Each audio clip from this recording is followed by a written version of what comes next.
Olha só que tema legal hoje. Para onde eu vou depois de morrer? Meu Deus, para onde será que eu vou? Essa é uma pergunta que desperta muita curiosidade. Quando a gente fala, talvez seja um dos temas no Espiritismo que tem um poder muito de chamar a atenção, principalmente quem não está muito por dentro assim, né, das questões do Espiritismo. E vejam que, eu não sei se é o caso de algum de vocês, mas muitas pessoas elas começam a se interessar pelo Espiritismo através de alguns livros aí que tem muitas cópias vendidas, como por exemplo Violetas na Janela, que é um livro bem interessante realmente para iniciar, porque é uma leitura boa, uma leitura fluida, e fala de vida após a morte. Nosso Lar, e essas fotinhas aqui são de Nosso Lar, que é um livro de André Luiz, um livro bem importante, inclusive, para a gente estudar. O primeiro livro de uma série, que é a série Vivendo no Mundo Espiritual, A Vida no Mundo Espiritual, e que virou filme, foi um filme que fez bastante sucesso assim, entre os filmes espíritas. Fala também disso, da vida pós-morte. Então, é um tema que não preciso nem dizer da importância, porque simplesmente faz parte da vida de todos nós. Não só porque um dia a gente vai desencarnar, isso é uma das maiores certezas que se tem da vida, mas porque nós já desencarnamos muitas outras vezes e já passamos por experiências várias vezes. Então, assim, sempre é bom estudar um pouco mais isso para a gente se apropriar desse tema. E entender, não só por uma questão assim, eu preciso entender o que acontece depois da morte para me preparar. Não é simplesmente isso, talvez isso seja a coisa menos importante. O mais importante aqui é eu compreender quais são as implicações e os elos que existem entre vida de encarnado e vida de desencarnado e entender a lei de causa e efeito aqui, como é que uma coisa influencia a outra. Vamos tentar entender tudo isso aqui agora, tá? Primeiro um conceito inicial para não gerar confusão na nossa cabeça, porque a gente vai falar de erraticidade. E assim, o que é um espírito errante? Esse nome pode ficar até esquisito, porque tipo, errante é que erra muito, sei lá, que cometeu muitos erros, mas errante está ligado à ideia de erraticidade, que no conceito espírita seria a alma, o espírito no intervalo entre as encarnações. Vamos lembrar que a gente tem múltiplas vidas, a gente encarna várias vezes, é o processo de reencarnação, então nós só temos basicamente dois estados, ou encarnado ou desencarnado, ou encarnado ou desencarnado.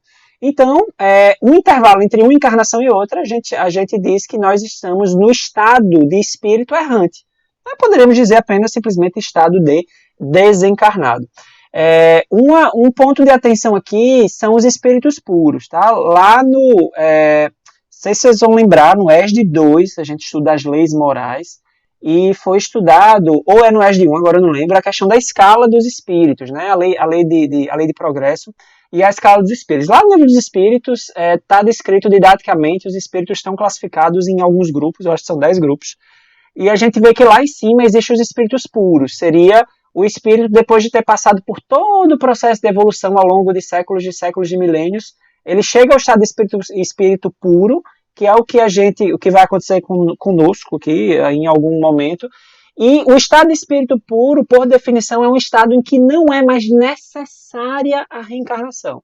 Então, chegando no estado de espírito puro, você não vai mais estar no estado de erraticidade, entre uma encarnação e outra, porque não vai existir mais uma encarnação. Você vai estar desencarnado, então essa é a exceção ao sinônimo desencarnado, espírito errante, porque você é espírito puro, você está desencarnado, você não está no corpo, mas você não é mais um espírito errante, você já completou aí toda essa escala, essa escalada bastante longa que a gente tem no processo evolutivo, certo?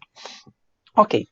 Então, guardando esse conceito de espírito errante e de erraticidade, uma questão que se coloca é: quanto pode durar o estágio de erraticidade? Isso é uma pergunta que muitas pessoas já me fizeram, principalmente as pessoas que não são espíritas ou que nunca estudaram sobre espiritismo, quando a gente começa a conversar sobre vida após a morte e tal, e fica, mas como é esse negócio? A pessoa morre e já volta logo? A pessoa morre e fica quanto tempo lá? Né? É uma pergunta que é muito comum de ser feita. Quanto tempo pode durar o estado de erraticidade? E aí a questão não há um tempo definido, absolutamente não há um tempo definido, porém, jamais vai ser eterno. Porque se você não é espírito puro, uma certeza que você tem, enquanto encarnado, você tem a certeza que vai um dia desencarnar, que vai morrer o seu corpo físico. Enquanto desencarnado, enquanto espírito errante, você pode ter a certeza que você vai reencarnar. Então, sim, não há tempo definido, mas também não é eterno. Tá, mas então se não tem tempo definido, mas também não é eterno, eu estou enxergando aí uma variação absurda de tempo. Mas afinal, o que é que determina o tempo de erraticidade? O que é que determina o espírito reencarnar com mais ou menos tempo, porque que eu posso morrer no mesmo dia que meu primo, e ele vai reencarnar numa época, eu vou reencarnar numa outra época completamente diferente. O que é que determina isso?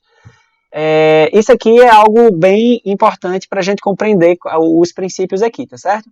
Primeiro, um fator que determina, um fator que entra na conta do tempo é o livre-arbítrio. Sim, o livre-arbítrio é levado em consideração, sendo que isso pode também variar de acordo com o espírito. O tamanho do livre-arbítrio vai depender de como esse espírito está, mas o livre-arbítrio é levado em consideração, sim, em muitos casos, qual o momento que o espírito reencarna. A gente vê isso nas histórias, lá em Nosso Lar mesmo, quando você vai ver o André Luiz escrevendo, alguns espíritos discutindo, né, qual seria o momento de reencarnar.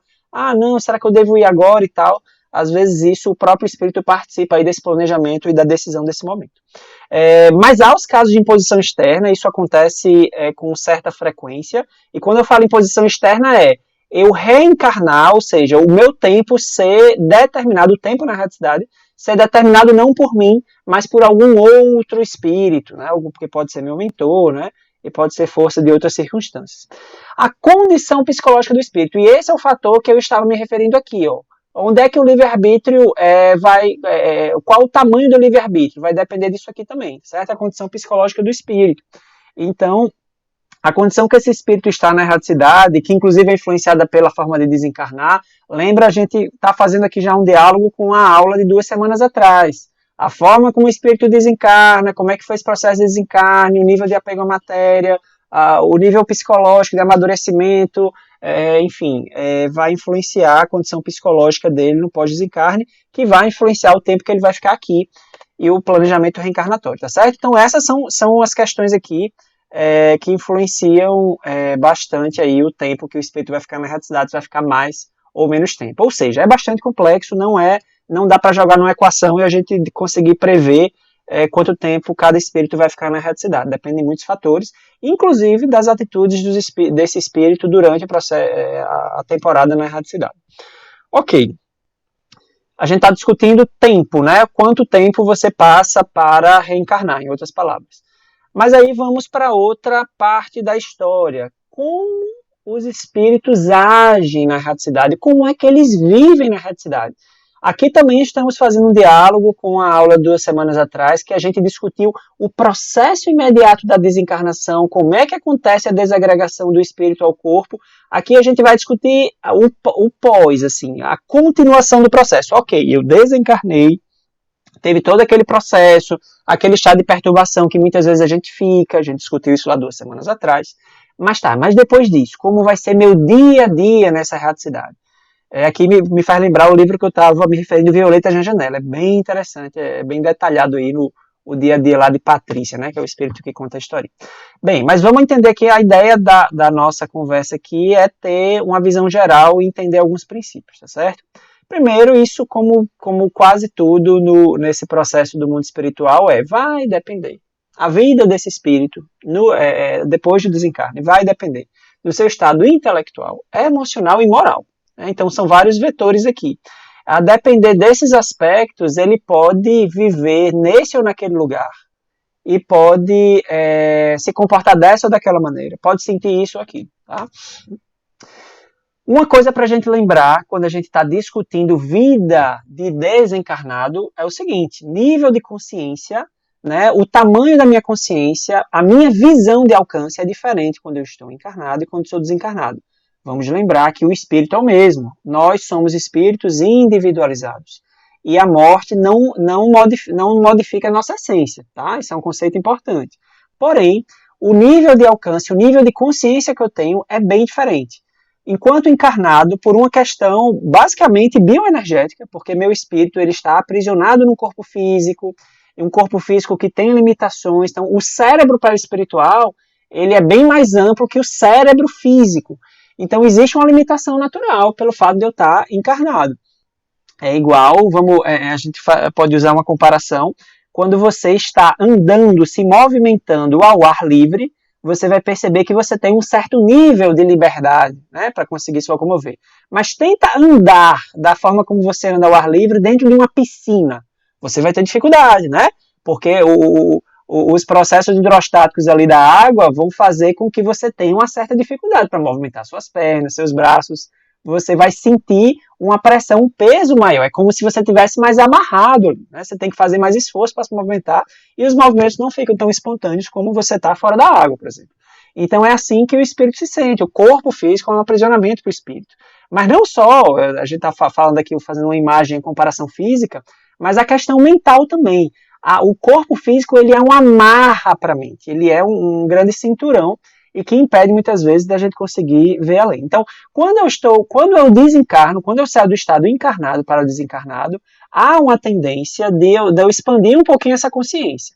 E essa expansão também ela vai ser influenciada pelo estado moral e emocional do espírito. A gente discutiu lá na aula 2 semanas atrás, quanto mais materializado o espírito é, mais parecido ele é encarnado e desencarnado. Às vezes muda pouco, mas há uma tendência que sim, você fora do corpo você consegue ver melhor. Inclusive até mesmo quando você está desdobrado. Durante o sono, a gente sai do corpo, não é uma saída como no processo da morte, né? É só uma saída temporária, mas ainda assim a gente já muitas vezes consegue enxergar coisas além do que a gente enxerga quando está no estado de vigília normal. Então, essa questão é importante para a gente entender que a forma como a gente vive vai ser influenciada também pela nossa visão de mundo, né? A forma como a gente entende a realidade. E a forma de entender a realidade muda quando você está encarnado para quando você está desencarnado. Questões sobre esse tema. Isso é para vocês, tá? Perguntar para vocês aqui. É possível se evoluir? É possível o espírito evoluir na erraticidade? Veja que eu pergunto isso por quê? Porque nós sabemos que uma das funções de nós reencarnarmos aqui no plano material é a gente evoluir, a gente aprender, né? Mas a questão é possível esse processo evolutivo acontecer durante a erraticidade? Quem me responde? Eu já vi isso em algum lugar, mas eu não lembro onde foi. Mas eu estava pensando aqui, se pudesse evoluir na erraticidade, não faria sentido a encarnação, né? Ou será algum tipo de evolução diferente, entendeu? Então temos a letra A e a letra B para marcar, né? Evolui de forma diferente ou não evolui? Não é isso que você está colocando? Alguém tem uma pontuação para fazer sobre essa questão? Eu acho que evolui, sim. Eu acho que evolui. Evolui? Também. Mas depende de onde ele está, né? Mas peraí, mas se evolui, por que danado tem que reencarnar? Eita, alguém entrou aqui, né? Peraí, deixa eu liberar. Precisar liberar aqui a entrada.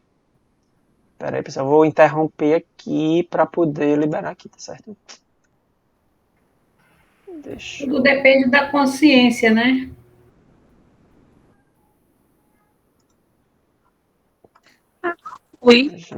Peraí só um minutinho, pronto. Sim, desculpa, como é? Consciência, a pessoa torna mais... Não, estava dizendo assim, se a pessoa existe uma expansão da consciência, a pessoa tem uma visão diferente e se melhora, tende a se melhorar. Evolui, eu vejo que evolui, sim. Certo, pronto, lembrei. Mas aí eu estava perguntando para vocês que estão defendendo a tese de que se evolui na erraticidade. Então, para que danada a pessoa reencarna? Não é melhor evoluir lá, não ter que passar por aqui, negócio sem futuro, ficar voltando? Bem, tem alguém inscrito? Eu não vi. Eu não estou vendo ninguém, viu? Estou só aqui na tela. Vamos falando aí. Bem, eu não, de fato, não tenho propriedade para responder isso de uma forma muito, com certeza, de nada. Mas, se a gente, eu estou fazendo uma crítica mesmo, se a gente precisa do corpo físico para evoluir, e eu estou só complicando a tua vida, tá, Thiago? Não, sim, pode complicar. Se a gente precisa de um corpo físico para evoluir, essa é a primeira coisa. E, por definição, o espírito errante é o estado em que a gente está entre uma encarnação e outra. Então, se eu for pensar nesses dois parâmetros, não se evolui na erraticidade. Muito embora tenhamos uma expansão... como é que chama que vocês falaram agora? Da compreensão, entendeu? Quis dizer? Consciência. Sim. Isso. Porque eu estou um pouco cansada hoje para variar. Mas, assim, no meu entendimento, se o estado da erraticidade é o estado em que o espírito se encontra entre uma encarnação e outra, e a gente precisa do corpo físico para evoluir, considerando só isso, desculpe a minha ignorância, eu acho que não evolui. Uhum. Não. Mas, bom, eu estou muito verde para responder isso, mas é um pouco do que foi posto até agora. Não, tranquilo. Olha só, Eu, pode falar. Talvez não evolua, acredito que igual aqui, né? Mas é uma evolução diferente daqui, né? Eu acredito que lá tem campos específicos que você pode, né? Agora, talvez, em alguns casos, haja necessidade de ser aqui, né? Na Terra. Ou em outro lugar, né? Que não seja a Terra, né?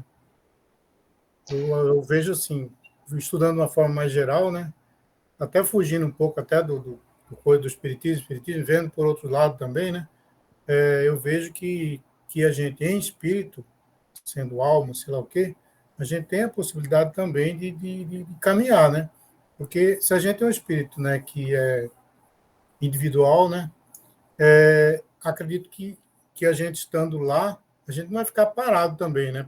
Totalmente parado, esperando um dia, né, para vir para cá, só existe esse caminho. Deus não ia dizer assim, só existe esse caminho, né? Se você não for para lá, você não vai evoluir. Eu acho que é muito pouco assim, na minha visão, né? Aí eu não sei, aí cada um tem a conclusão, né? Olha só, interessante, né?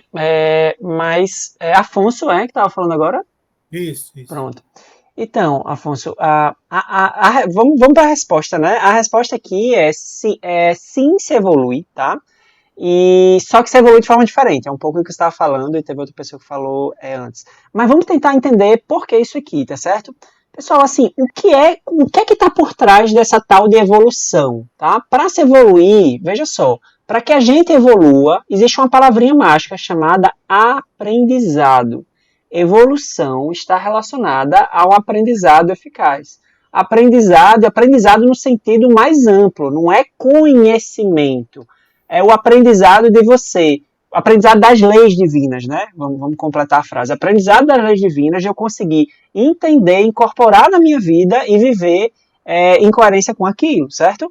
E esse aprendizado, e aí como é na nossa vida material também, o aprendizado ele tende a ser mais efetivo, ele tende a ser mais significativo quando ele envolve questões práticas, quando ele envolve experiência. O aprendizado pela experiência ele tende a ser mais efetivo do que um aprendizado teórico, né? Então, assim, por que se evolui também na erraticidade? Porque na erraticidade o espírito está ativo, né? O espírito não está dormindo, não está preso no lugar, ele está ativo, ele está vivendo, ele está se relacionando com outros espíritos, ele está se relacionando aqui com o plano material, ele está fazendo uma série de coisas. E por essas experiências elas resultam em oportunidade de aprendizado. E tudo que tem oportunidade de aprendizado é oportunidade de evolução. Essa é a questão. Aí por que é diferente, né? E aí por isso que a gente pensa que sim, eu preciso reencarnar, porque não dá para evoluir só na erraticidade. Porque existem experiências específicas que apenas essa incrível vida no corpo é que nos dá. Então tem experiências muito específicas que não é possível ter na erraticidade. Eu preciso da vida do corpo. Então veja que perfeição que Deus criou no nosso universo, que é essa dupla vida que nós temos, né? Ora encarnado, ora desencarnado, que é justamente o que a gente precisa para evoluir. Porque tem experiências específicas que eu preciso ter como desencarnado e tem experiências específicas que eu preciso ter como encarnado, né?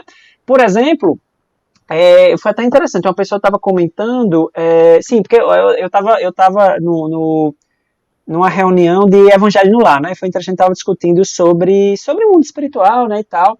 E eu estava comentando, olha, lá no mundo espiritual, do jeito que a gente vê aqui, a gente estava falando sobre que o mundo material é uma cópia do mundo espiritual, que é uma realidade, né? Tudo que tem aqui é cópia de lá. E eu estava dizendo, a gente fica abismado aqui na Terra, né? Inclusive nossa realidade brasileira, assim, com as barbaridades dos criminosos, né? Crime organizado, facção, né? Crimes bárbaros, terríveis, você vê como os criminosos eles vão cada vez mais tentando desenvolver estratégia e tal, mas tipo, lá no mundo espiritual é do mesmo jeito. Como eu disse, na verdade a gente copia de lá. Então lá no mundo espiritual tem facção, tem crime organizado, tem gente estudando na escola do crime para tentar desenvolver técnicas mais sofisticadas, por exemplo, de obsessão, enfim, tem um bocado de coisa, né? E aí alguém comentou assim, mas pelo menos lá tá bom, porque se o criminoso lhe pega, ele não pode lhe matar, né? Porque você já tá morto mesmo, aí que você se engana, que lá é melhor por isso. Porque justamente pelo fato de você não poder morrer, o corpo físico, né? O cara chega aqui, ele dá um tiro e lhe mata, lá o cara pode lhe torturar para a eternidade. Então é um negócio bem mais complicado, né? Então veja que assim, são experiências diferentes que a gente pode ter encarnado e desencarnado, mas que justamente por serem experiências diferentes, elas enriquecem o nosso aprendizado, tá certo? Beleza, outra questão para vocês, tá? Então, eu já vi, a gente já respondeu, né? Vixe, tenho esquecido que era uma extensão, né? A gente tava acabando de falar isso, né? A finalidade de reencarnar é isso, experiências diferentes. Então, acabei respondendo essa pergunta. Vamos partir, vamos para frente. Oi? Licença, Tassi. Pode falar. Fica bem claro isso, acho que nas obras de André Luiz, né? Sim. Quando mostra que ele no mundo espiritual saiu do umbral e foi aprender, foi se recuperar primeiro, né? Foi se curar, depois foi estudar, depois foi trabalhar. Então, acho que faz sentido. Sim. A vida lá é super ativa, né? Super ativa, tem muita coisa que acontece. Ok, então a gente viu sobre a erraticidade, o que é que determina tempo na erraticidade. E a gente vai ver agora onde ficam, então, no final, mas aí a gente está discutindo que o espírito está na erraticidade, a gente está falando que a vida na erraticidade ela é dinâmica, você tem experiência, tinha oportunidade de evolução, mas aí a gente pensa, mas onde danado é esse negócio? Onde é que é esse tal de plano espiritual? E isso é outra questão que gera muita curiosidade, né? Tipo assim, a gente fica falando, fica parecendo uma coisa muito abstrata, né? Plano material, plano espiritual. Aí a gente vê lá o filme, né, de André Luiz, aquele negócio lá. Vixe, então é aquilo ali, fica boiando nas nuvens ali, sei lá. Fica parecendo muito abstrato. Então vamos tentar entender aqui um pouco da questão, até geográfica mesmo, né? Tipo, onde é que ficam esses espíritos, né? Existe, quando a gente fala plano espiritual e erraticidade, a gente está falando de um lugar só? Vamos tentar entender isso, tá certo? Primeiro que não estamos falando de um lugar só. Quando a gente fala de plano espiritual, é tão diverso como a Terra. Pensa no nosso mundo material, no nosso planeta, não estou nem falando de outros planetas, tá? No nosso planeta, a diversidade de ambientes que a gente tem. Muitas vezes, dentro de um mesmo bairro, dentro de uma mesma casa, você vai ver que tem diversidade de ambiente. O quarto do seu filho é de um jeito, o seu quarto é de outro, a cozinha é de outro, né? Mas quando a gente pensa assim, a diversidade de ambientes no plano material se reflete no plano espiritual. O plano espiritual, sim, tem muitas cidades diferentes, tem muitas zonas diferentes, tem muitas regiões diferentes. E aí, cada região dessa tem seu perfil e vai estar ocupada, habitada por espíritos diferentes também.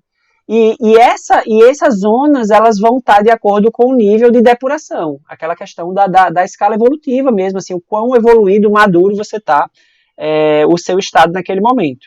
Então é isso que, inclusive, cria os espaços. No plano espiritual tem uma questão interessante que às vezes é difícil entrar na nossa cabeça, que é tipo assim, no mundo material, os nossos ambientes, vamos pensar, a nossa casa, as nossas ruas, as nossas cidades, elas foram moldadas ao longo do tempo, de um certo tempo, pelas nossas mãos, a mão do homem, né? A gente transforma o ambiente. A gente estudou isso lá na geografia do ensino fundamental, né? Como é que a gente modifica o ambiente e tal, e tal, e tal. Mas aí a gente consegue entender isso com muita clareza porque a gente às vezes participa desse processo. Lá no plano espiritual, muitas vezes não tem essa construção de você pegar o tijolo e fazer a parede e tal. No plano espiritual, a matéria é mais fluida, os ambientes eles são construídos, eles são edificados pela força mental, né, pela influência mental dos espíritos que ali habitam. E é interessante que existe uma certa fluidez disso. Então, por exemplo, uma determinada zona inferior, um umbral da vida, uma determinada cidade do umbral, aquela cidade ali, ela existe no plano espiritual, ela é mantida pela força mental, pelo fluido, pela energia, vamos dizer grosso modo, dos espíritos que ali habitam, né? Pensa naquele pula-pula bem grande, pula-pula inflável, que as crianças ficam brincando na festa. Vocês vão perceber que o que faz o pula-pula estar ali funcional é um motor que fica insuflando o ar no pula-pula, certo? Se eu desligo o motor, se eu abro a válvula, aquele negócio vai secar. Uma boia que seja, né? Então, nas cidades de plano espiritual é parecido, tipo assim, a energia mental dos espíritos alimentam aquelas cidades, aquelas construções, só que não é algo voluntário muitas vezes. É algo inconsciente, tipo assim, a minha própria presença no ambiente está fornecendo energia para aquele ambiente existir, tá? É uma coisa que parece meio doida, mas é mais ou menos assim. E aí você tem no plano espiritual, como eu estava comentando, vários mundos, a gente pode chamar de esferas, né, as diferentes esferas do plano espiritual. E aí vamos tentar entender agora como são essas esferas, sabendo que existem diferentes esferas. Isso aqui também é uma fotinha do nosso lar, ó, muito legalzinho. O nosso lar tem historinha que ela é no formato de uma estrela, né, de 6 pontas, né, tem toda uma historinha assim. Então, como é que são essas esferas, tá certo? Primeiro, a constituição, ela é feita de quê? Né? Nós sabemos que uma casa é feita de tijolos, de alvenaria, cimento, etc. Mas as cidades no plano espiritual, enfim, as construções, a matéria no plano espiritual é uma matéria de aparência conhecida, aquela história que tudo que tem lá tem aqui, então tem a árvore, tem o computador, tem a cadeira, tem a cama, tem a roupa, mas é em outra escala vibratória, tá? Vibra de uma outra forma que é invisível aos olhos comuns nossos da matéria aqui.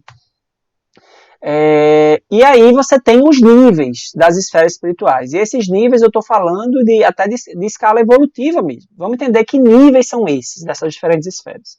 A gente divide didaticamente, a divisão aqui que a gente está colocando aqui, acho que são 4 níveis, tá certo? Vamos partir do pior para o melhor, tá bom? Primeiro, o nível mais abaixo, e aí a gente usa esse termo de baixo-cima, para traduzir mesmo, não só uma questão evolutiva, mas uma questão topográfica mesmo, certo? O nível das trevas é o nível mais baixo, o nível mais inferior. E essa foto ela é bem marcante, ela é até de certa forma chocante, mas é desse jeito aqui, tá? Alguns ambientes, a gente vai ver as descrições nos livros, e os espíritos são muito competentes ali para descreverem.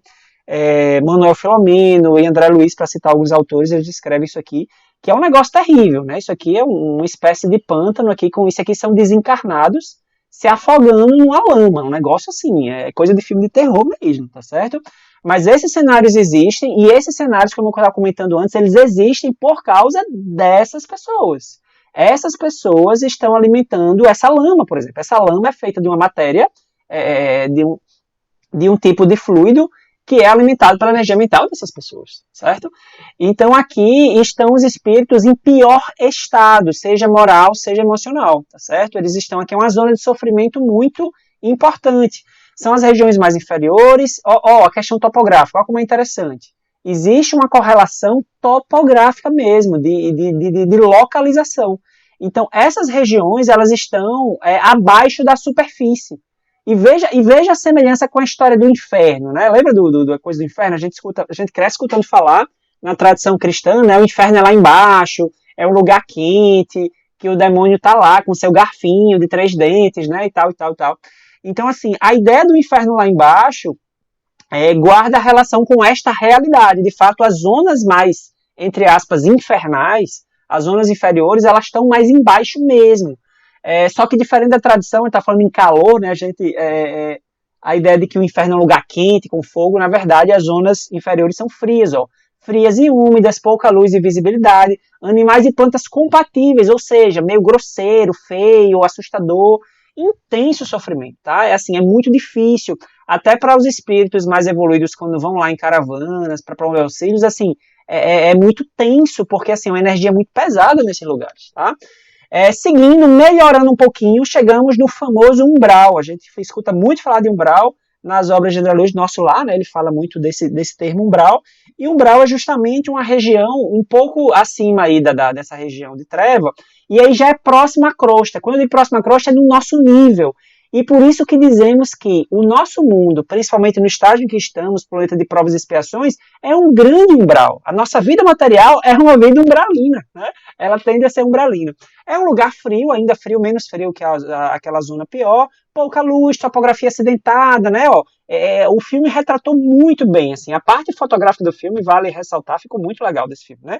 Então, essas montanhas e tal, paisagem misteriosa, é uma região purgatorial. Olha aí o termo lá da Igreja Católica, mais uma vez aparecendo aqui, né? A ideia, quer dizer a ideia, né? Se lá seria o inferno, aqui é o purgatório. Destinado a esgotamento de resíduos mentais, bastante revolta e sofrimento, e aqui no umbral se forma uma verdadeira sociedade de opressão e exploração. Olha que semelhança com a nossa vida material aqui, né? Subindo, chegamos no protótipo aqui do nosso lar, são as chamadas esferas de transição. Certo? Nas esferas de transição, elas estão acima do umbral, mas ainda em conexão com o umbral, tá? Vale ressaltar, nosso lar é uma cidade, eles descrevem nosso lar meio que entremeada no umbral, é como se fosse mais ou menos dentro do umbral, inclusive, né? Mas, assim, a gente consideraria que está acima do umbral, é uma paisagem bem mais harmoniosa, um clima estável, e é um local de trabalho e regeneração. E aí foi o que aconteceu com o André Luiz, passou um tempo no umbral e subiu de nível, foi promovido para essa esfera aqui, que é uma esfera de transição. E depois da esfera de transição tem coisa melhor ainda, que são as esferas superiores. André Luiz também narra isso em algum dos seus livros. Ele teve, acho que, uma experiência de ir rapidamente numa esfera dessa. E assim, e aqui é muito legal, tá? Porque aqui, assim, é o topo das esferas aqui do que a gente tem aqui ligado ao planeta Terra. Acima das esferas de transição, a paisagem de extrema harmonia, beleza, difícil descrição com nossas palavras, porque é algo que está fora da nossa realidade, assim, né, da nossa realidade média. Menor contato com a crosta, tem bem menos contato, crosta somos nós, tá? Aqui a região da superfície. E os trabalhos são mais complexos e de coordenação, e que são espíritos que estão lá, já são espíritos aí num nível de evolução bem maior, tá certo?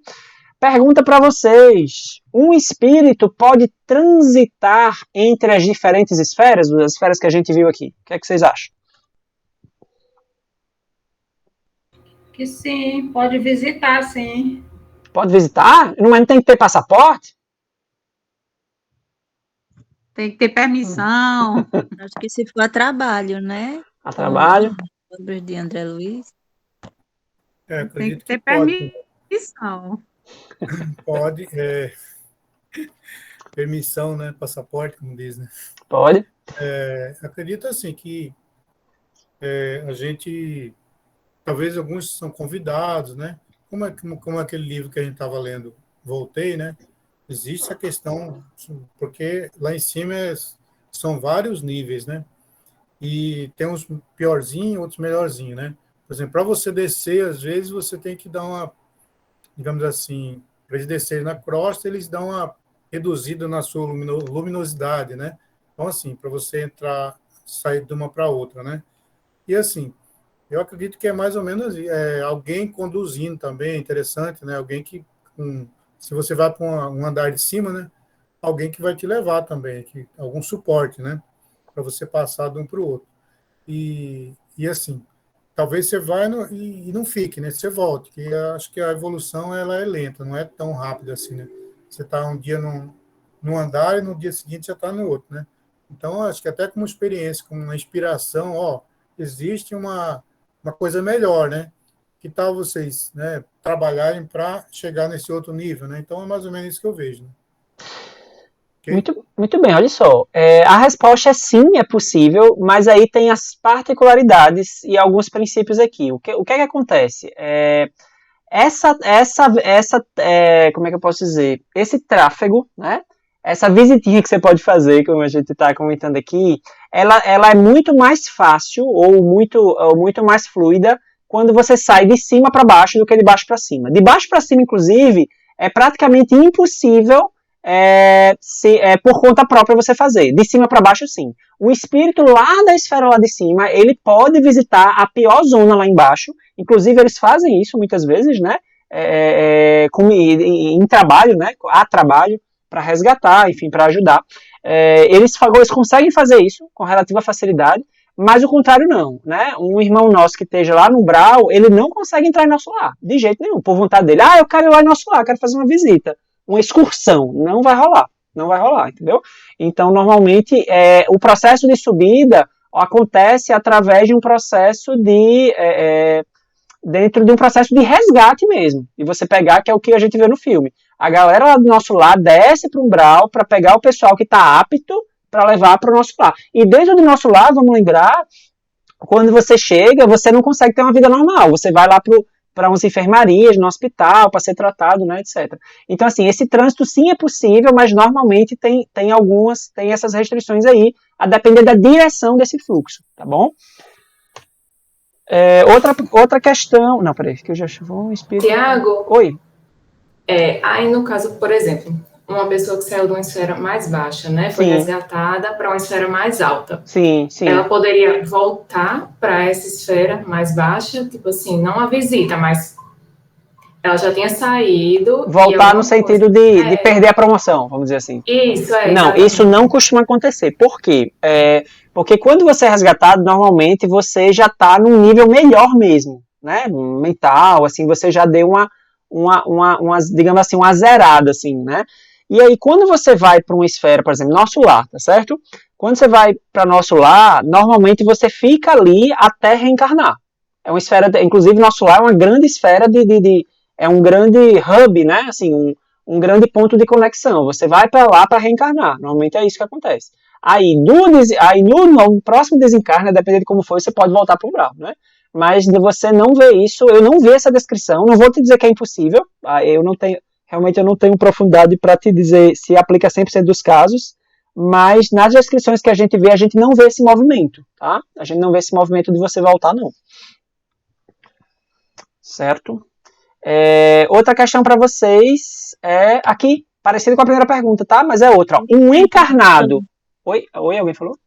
Eu estava lembrando daquela questão do livro dos espíritos que fala que a pessoa só pode progredir ou estacionar, não pode regredir. Então, o fato de voltar a uma esfera inferior seria regredir, né? Eu acho que não é possível.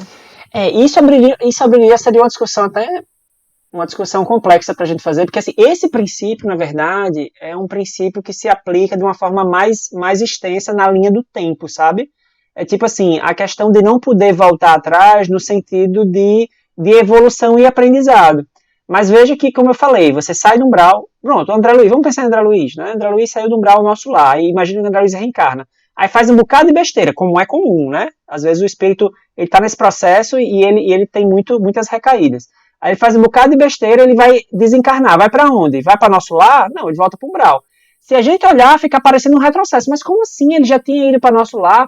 Só que, na verdade, ele está dentro de uma faixa, né? Ele está dentro de uma faixa. Então, o processo evolutivo não é uma linha reta, ele é um serrilhado. Às vezes, sim, você dá um passo para trás para ir para frente. Isso não contraria aquela lei do progresso, porque aquela lei está se referindo numa faixa mais ampla em relação às aquisições, habilidades, aprendizados, né? Isso é uma discussão bem interessante, que daria muita polêmica aqui, a gente fosse a fundo. Mas o que você está falando, assim, esse princípio ele é importante, está lá no Livro dos Espíritos, né? Mas não seria por isso que a pessoa não voltaria, não, sabe?